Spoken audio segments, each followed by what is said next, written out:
صدق الله العظيم.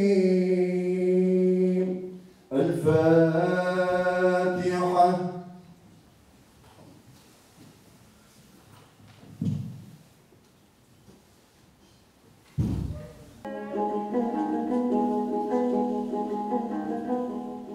Өздөрү Айгүл Манастын тукуму санаган кыргыздар 20-жылдын башында кыргыз кыяматка дуушар болушкан.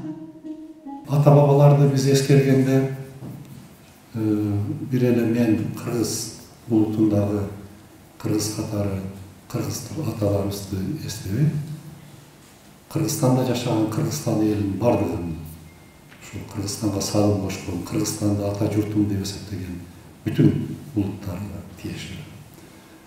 Жанагы репрессияларда ата-аталып азыр билип жүргөн аталардын аттарын айтып жүрөбүз.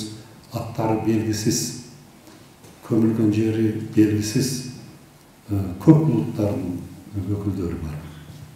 Алар эми келечекте балким тарыхтын дагы жаңы барактарынан ачылса, балким алардын да сындары белгилүү болор.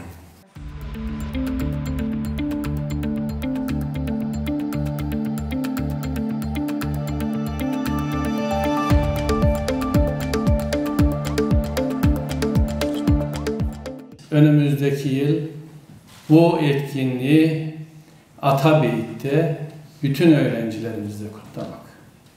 Buradan Spor Fakültesi dekanına söylüyorum.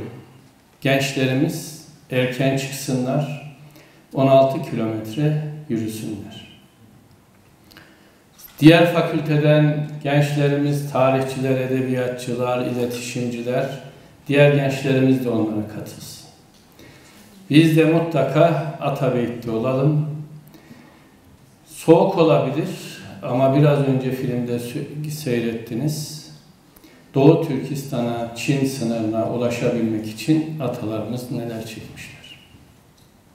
Biz o gün, yani seneye bugün Atabeyit'te olacağız. Daha görkemli kutlayacağız.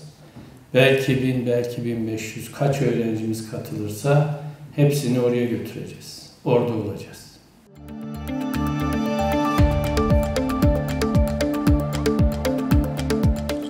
Bir 1937-38 жылдагы репрессия тууралуу сөз кылууну чечтик.